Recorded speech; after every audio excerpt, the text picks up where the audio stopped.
Last summer, while hiking deep in the national forest, I found something strange. There was a shiny, rusty hatch on the ground, hidden by bushes and old leaves. Curious about this out-of-place item, I cleared the leaves with my stick and opened the heavy hatch. Below it, a dark staircase led downwards. With my flashlight leading the way, I carefully walked down the steps into a chilly, forgotten bunker. The bunker was quiet and filled with old, dusty equipment and some locked metal cabinets. The silence was heavy, pressing against my ears as I moved deeper inside. At the end of a long corridor, I found a big room full of old books, papers, and maps. The shelves were packed, and it looked like no one had been there for many, many years. Seeing all those secret-looking books and documents made my heart beat faster. I realized I had found a place full of old secrets, but feeling scared about being alone in such a strange and secret place, I decided it was best to leave. Just as I was about to go back, I heard a low, buzzing sound coming from a small room I hadn't noticed before. Inside, there were old radios and machines, and one small light was still blinking. It seemed like this place was still being used, or at least it was still turned on. Feeling like I shouldn't be there, I rushed back up the stairs and shut the hatch behind me. The quiet forest didn't feel safe anymore. I saved the place on my GPS, unsure if I should tell anyone about it. Weeks later, I came back with a friend to show him the hatch, but it was gone, covered up with dirt and plants, as if it had never been there. We left quickly, feeling like someone was watching us. I decided not to talk about it again, realizing some secrets are better left alone. Yet, I often think about that hidden room full of secrets, wondering about the mysteries hidden right under our feet.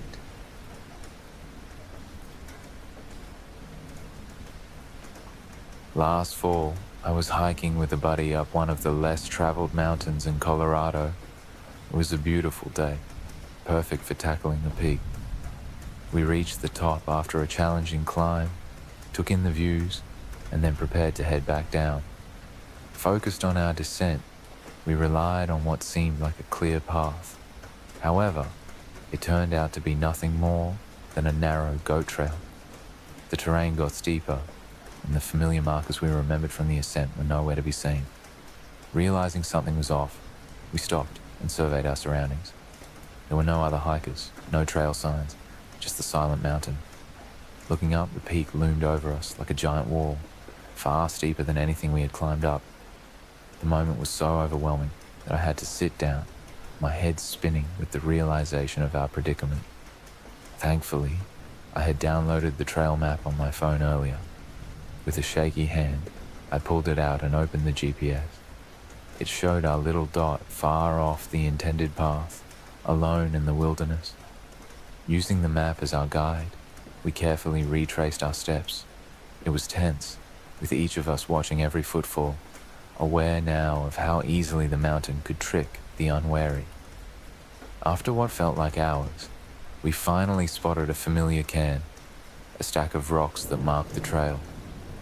Relief washed over us as we followed the proper path back down, our earlier fear turning into a lesson learned. That day I learned the importance of being fully aware of my surroundings and the value of preparation. Since then, I always make sure to stop, look around, and double-check my route, respecting the mountain's ability to humble the unwary hiker.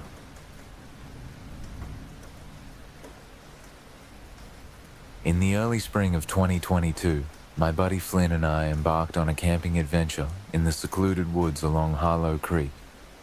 Planning to split the 4-mile trek to the campground, we camped halfway on the first night. The next morning, as dawn broke and the mist lingered over the trail, a strange sight unfolded before us from my hammock. A young girl named Lila, around 6, and her brother Jude, barely 4, stood shivering on the path. Lila, her voice tinged with urgency, said, "We're lost," her small hand gripping Jude's. Both were drenched, their teeth chattering from the cold river crossings they had navigated alone. Without hesitation, Flynn and I sprang into action. We quickly packed up, draped our dry jackets around the children, and began retracing their steps. The woods seemed to close in around us, the morning fog muffling sounds, making the forest feel alive and watching.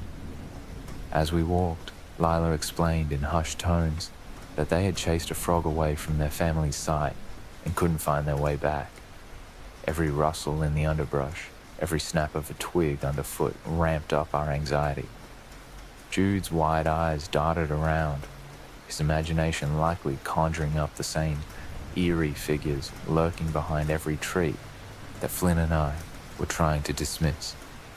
The deeper we ventured, the more the forest seemed to whisper secrets we weren't meant to hear. After a tense hour of navigating the increasingly muddy path, the sound of distant voices calling, "Lila! Jude!" cut through the mist. Relief washed over us as we rounded a bend to find their parents running toward us, faces etched with relief and terror. Their mother enveloped them in a tearful embrace, thanking us repeatedly, as their father explained the panic upon discovering the kids missing. We parted ways, the parents' grateful eyes watching us as we headed back to our campsite, the silence between Flynn and me speaking volumes of the narrow escape from what could have been a grim tale. The chilling encounter was a stark reminder of how quickly an idyllic adventure could turn perilous in the deceptive calm of the woods.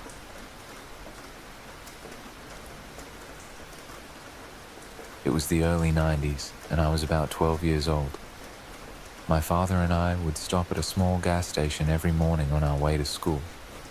The gas station was always quiet, with only the sound of early morning traffic breaking the silence. We were often the first customers there, and the attendant was always ready to help us. One morning, we pulled into the station as usual, but something was different. The place seemed deserted. There was no sign of the attendant. My father honked the horn a few times, but no one came out. "I guess he's running late," my father said, looking around. Maybe he had car trouble. I needed to use the bathroom, so I reached for the door handle. "Hold on," my father said. "Let's wait a little longer." We waited for several more minutes, but still, no one appeared. Finally, my father decided we couldn't wait any longer. "We'll stop at the next station," he said. "You can use the bathroom there." As we drove away, I couldn't shake the feeling that something was wrong. The gas station, usually bustling with early morning activity, was eerily silent. A few days later, my father was reading the newspaper when he suddenly gasped. "Oh my God," he said, looking up at my mother and me. The gas station attendant was found dead in the bathroom. He was murdered. My heart skipped a beat. The same station we had stopped at just a few days before. "They think it was a robbery," my father continued. "All the cash and coins were missing." I shuddered, thinking about what might have happened if I had insisted on using the bathroom that morning. The thought of discovering the body was terrifying. We never went back to that gas station again. The memory of that eerie morning stayed with me for a long time. The quietness, the emptiness, and the knowledge that the attendant had been lying there, unseen. Years later, I still think about that day. The gas station, the deserted morning, and the tragic fate of the attendant. It was a reminder of how fragile life could be and how quickly things could change.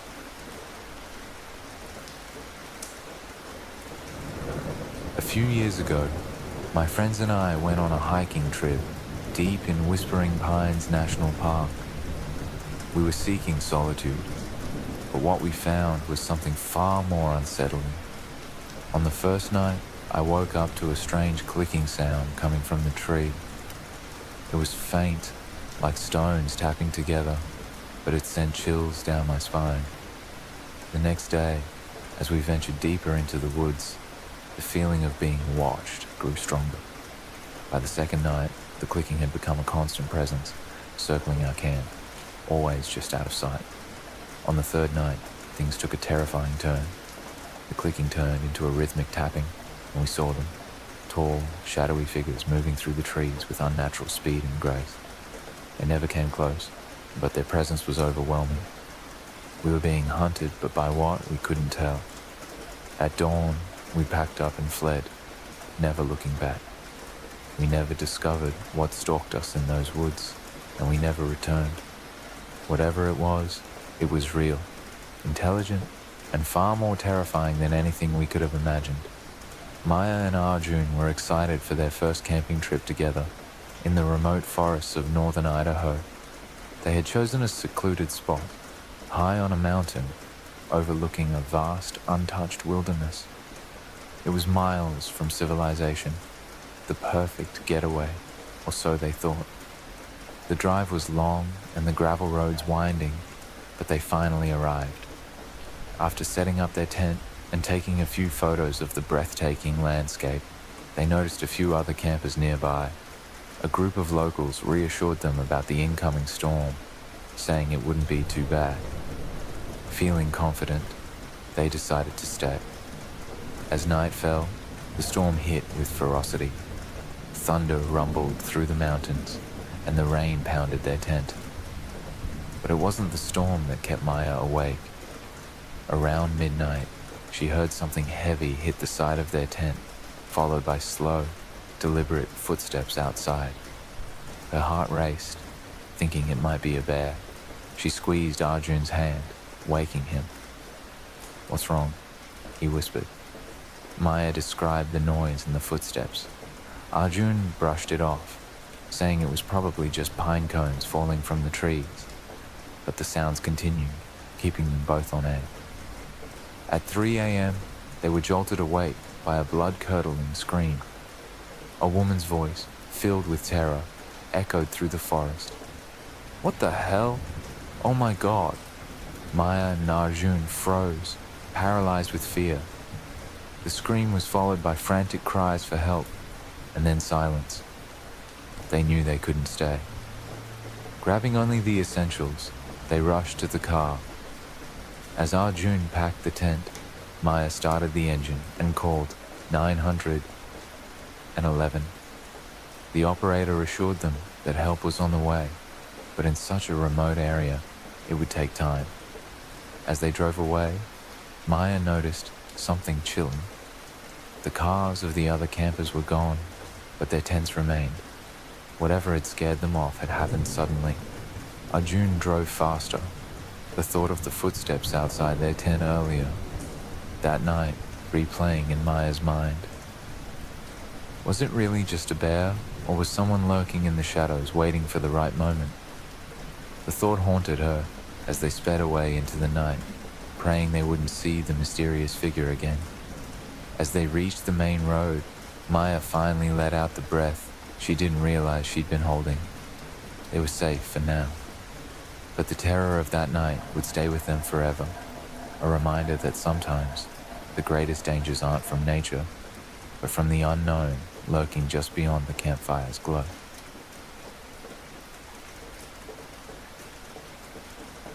Miles, an experienced hiker, ventured into a less traveled part of the forest he loved.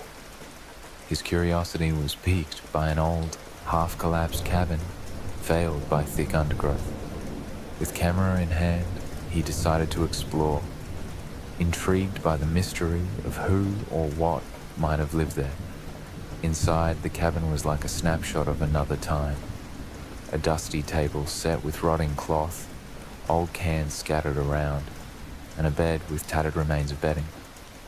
It looked like someone had lived here, maybe even recently, given the fresh footprints he noticed in the dust. As he explored further, a sudden noise made him freeze, the unmistakable sound of footsteps approaching. In a panic, he hid behind a rickety wardrobe, barely breathing. Through the cracks he saw a large, burly man enter, his face obscured by a hood. The man paused, sniffing the air like a predator hunting its prey, and slowly moved through the cabin, stopping now and then as if listening for something. Miles waited, heart pounding, as minutes stretched into eternity. The man finally left, and silence reigned once more. Cautiously, Miles crept from his hiding place, and without looking back, fled through the woods, all thoughts of capturing nature's beauty forgotten in his desperate rush to safety.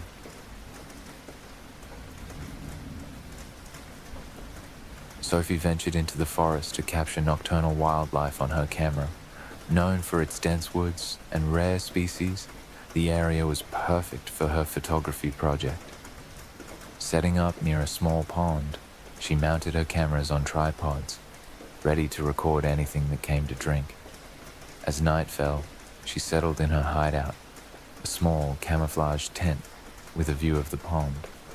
Hours passed, and her cameras captured nothing more than a few nocturnal birds and rustling bushes. However, reviewing the footage, Sophie's blood ran cold. The grainy image of a person, barely visible, lurked in the background of several shots, seeming to edge closer with each frame. Realizing she might not be alone, Sophie packed up, her hands trembling. Suddenly her car wouldn't start, the engine sputtering in the haunting silence of the night. Panic set in as she frantically tried again and again to turn the ignition. Then she saw it, a shadowy figure emerging from the trees, moving with an eerie, deliberate pace towards her. Sophie grabbed her pepper spray and flashlight, her only defenses, and prepared to defend herself. The figure paused, perhaps startled by her readiness, then turned and vanished into the forest, as mysteriously as it had appeared. Heart still racing, Sophie finally got her car to start, and she sped away, the chilling encounter forever etched in her memory, a stark reminder of the forest's hidden depths and unseen watchers. Laura and her brother Ethan drove deep into the secluded woods for a weekend escape.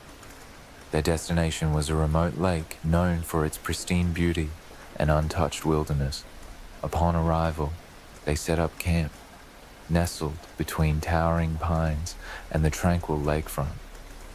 The first day passed peacefully, with a light hike and an evening by the fire. As dusk turned to night, they roasted marshmallows under the starlit sky. The crackling fire, the only sound in the vast silence of the forest. Suddenly, a distant scream pierced the air, echoing eerily through the trees. Startled, Laura and Ethan exchanged worried glances. The scream sounded again, closer this time, urging them into action. Grabbing their flashlights, they hurried towards the source, their hearts pounding. They found a campsite about a quarter-mile from theirs, abandoned hastily. A fire pit smoldered, its embers dying, and a tent stood open, flapping in the wind. No signs of struggle, no footprints, just an unsettling emptiness. Unease settled in as they returned to their site, noticing their own supplies seemed disturbed. A backpack was open, and food supplies were scattered subtly. As night deepened, the forest seemed to close in around them.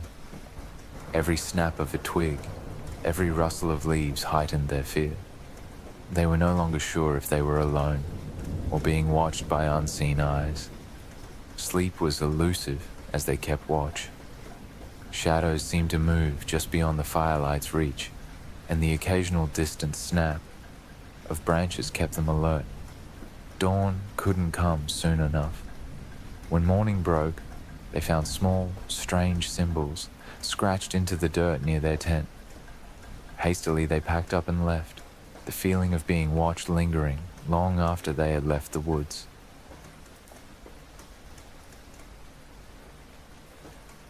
I was hiking along a wooded trail near a horse stable, my vision blurry and unreliable without my contacts.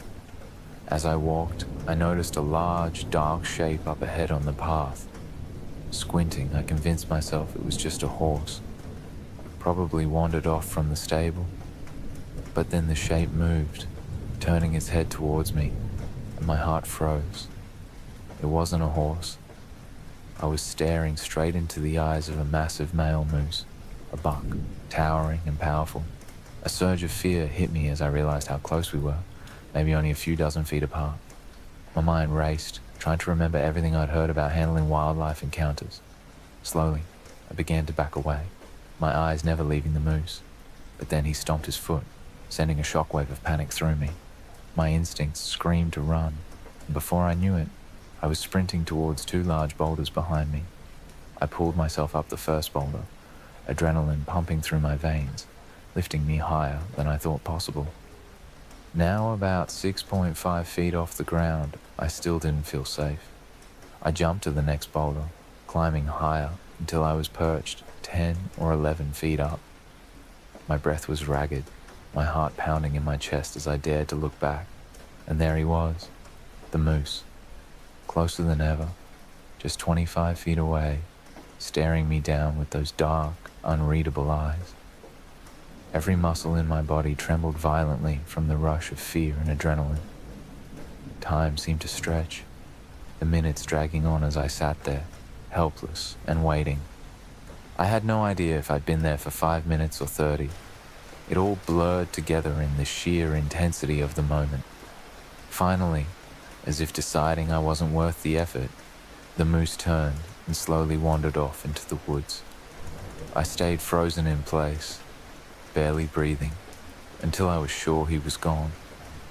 Only then did I allow myself to let go of the breath I didn't realize I'd been holding, the tension slowly ebbing from my body as I climbed down, still shaken by the encounter.